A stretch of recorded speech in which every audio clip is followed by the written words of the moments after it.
The energy inside the BBC studio was electric the moment Donald Trump stepped onto the set of the Graham Norton show.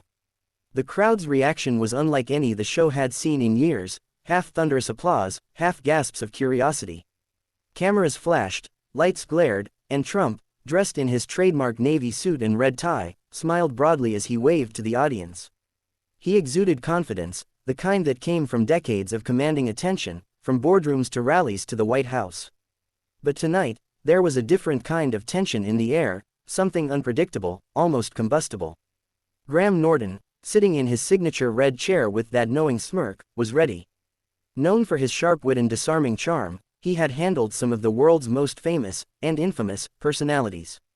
Still, even he seemed slightly on edge. "Well, ladies and gentlemen," he began as the applause faded, "please welcome a man who's never been short of an opinion, the one and only Donald Trump." Trump leaned forward, shaking Graham's hand firmly before sitting down. "Great to be here, Graham," he said, flashing that familiar grin. "Beautiful audience, by the way. Really tremendous people." Graham chuckled, already sensing the rhythm of the conversation. "We do our best. Though, I must say, it's not every day I get someone who's run a country and hosted a reality show."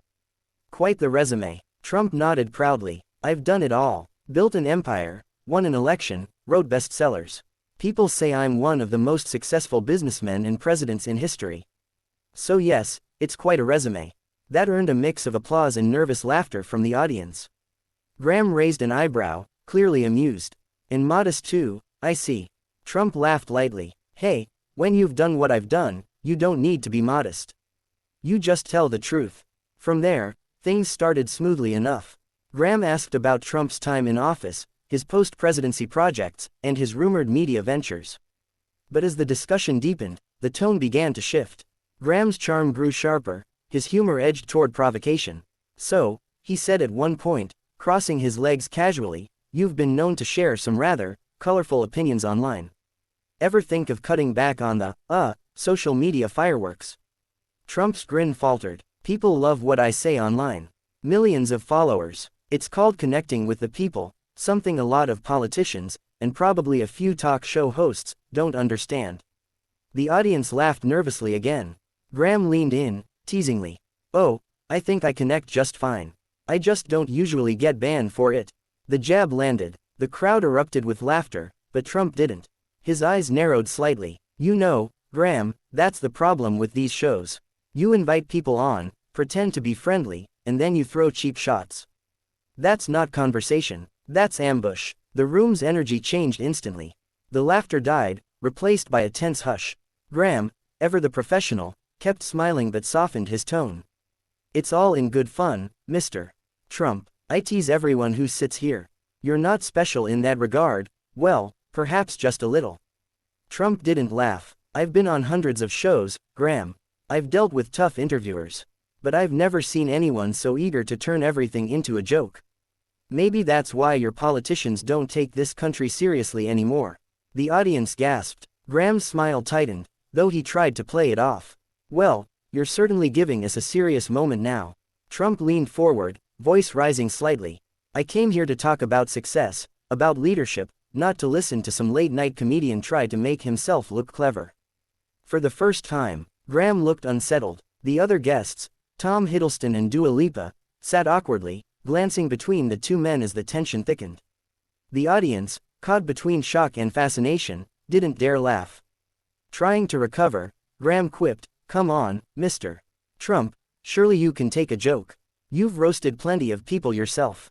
Trump shot back instantly. "I can take a joke, Graham. But there's a difference between humor and disrespect. You mock people who've actually accomplished something. You don't build anything, you just sit here talking about people who did." The room froze. Graham blinked, momentarily speechless. He finally said, "Well, I suppose we each have our own talents." Trump stood abruptly, slapping the armrest. Not everyone's idea of talent involves tearing others down for laughs. He yanked off his microphone and glared toward the cameras. "This is a waste of time." As Trump stormed off the stage, the audience gasped in disbelief. A few clapped awkwardly, others shouted out in surprise. Graham sat stunned, then turned to the camera with a half-smile that didn't quite hide his shock. "Well," he said slowly, "that went differently than planned." The studio fell silent, and the director cut to commercial. But by then, it was too late. The moment had already etched itself into talk show history, a live television explosion between two men too proud, too sharp, and too unwilling to back down. The clip of Donald Trump storming off the Graham Norton show became an instant global sensation. Within hours, social media exploded with disbelief, mockery, and support in equal measure. On YouTube, the video racked up millions of views overnight. Twitter, now rebranded as X, was on fire with hashtags like #TrumpStormsOff, #NortonVsTrump, and #RedChairMeltdown trending simultaneously. Some viewers hailed it as the most entertaining talk show moment in years, while others called it an embarrassment to diplomacy. In London, news anchors replayed the footage on loop. The BBC issued a brief statement that evening confirming that the incident would not be edited out of the official broadcast. The Graham Norton show is known for its spontaneous, authentic interactions, the network wrote. What happened on air will remain as it occurred, unscripted and unfiltered. That statement only fueled the controversy further. Across the Atlantic, U.S. networks seized the story like vultures circling a feast. Fox News ran segments titled, "Trump stands his ground against British hostile media," while CNN called it a presidential temper tantrum in prime time. Political commentators dissected the exchange, each interpreting it through their own lens. Some said it showed Trump's inability to handle criticism, others insisted it proved his refusal to tolerate what he saw as elitist ridicule. Meanwhile, behind the scenes, chaos erupted among both production teams. Trump's representatives were furious. They demanded an apology and urged the BBC to respect a former president's dignity. Graham's producers refused, citing editorial independence. Mr. Norton asked fair, humorous questions, one producer told The Guardian. If a guest can't handle humor, that's not our responsibility. Back at his hotel suite, Trump reportedly fumed.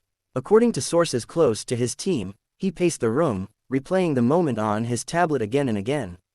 He thinks he won, Trump said to an aide, referring to Norton. He didn't. He made himself look like a clown. Within hours, he took to his social media platform, posting in all caps, "Graham Norton is a lightweight, a second-rate talk show host WHO thinks insults are talent. I stood up for myself and for everyone tired of fake media elites." The post garnered over 1 million interactions in less than a day. Supporters rallied behind him, sharing clips of Norton's past jabs at politicians and calling for boycotts of the BBC. Across the ocean, Norton seemed unfazed. On the next episode of his show, he addressed the moment with his signature wit. "We had a rather eventful evening last week," he said, grinning at the camera. "Let's just say, not everyone appreciates British humor. Or staying in their chair." The audience roared with laughter. That short quip reignited the viral blaze. American commentators accused Norton of mocking Trump again, while British outlets praised his cool composure. Memes flooded the internet, Trump walking off stage edited over dramatic movie soundtracks, Norton sipping tea as fire raged behind him. One viral TikTok video even showed an animated red chair spinning Trump right off the set. But beneath the humor, there was genuine fallout. Trump's upcoming European media tour, which included planned interviews in Paris and Berlin, was abruptly cancelled. His advisors claimed it was a scheduling issue, but insiders leaked that several outlets grew hesitant after seeing how volatile the Norton interview became. "They're scared of another walk-off," said one unnamed aide. "It's bad optics, no matter how you spin it." Still, Trump's political base turned the debacle into a rallying cry.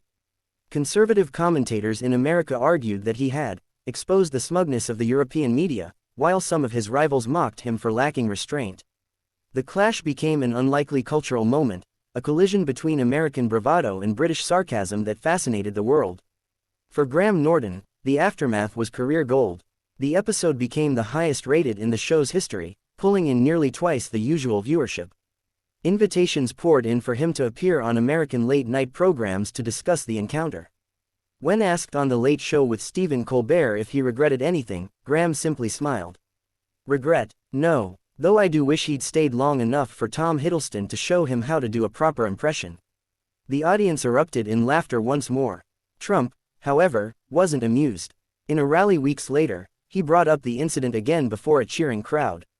"You saw what happened in London," he said. "These people think they can insult America, insult your president, and get away with it. But I don't back down. I walked out. That's what strength looks like. The crowd cheered wildly, waving banners that read Trump won the interview. Despite the media frenzy, both men emerged stronger in their own worlds, Graham as the witty provocateur who made global headlines, and Trump as the fiery figure whose defiance once again defined him. The viral clip became a symbol of the times, politics and entertainment colliding in a spectacle too outrageous to script. Months later, when asked by a reporter if he'd ever invite Trump back, Graham chuckled. "Of course," he said, "everyone deserves a second chance. Though perhaps next time, we'll put extra glue on the chair." It was the perfect ending to an extraordinary media storm, one that proved, in the age of instant outrage and viral fame, no one could predict what might happen when two of the world's biggest personalities faced off under the bright lights of live television.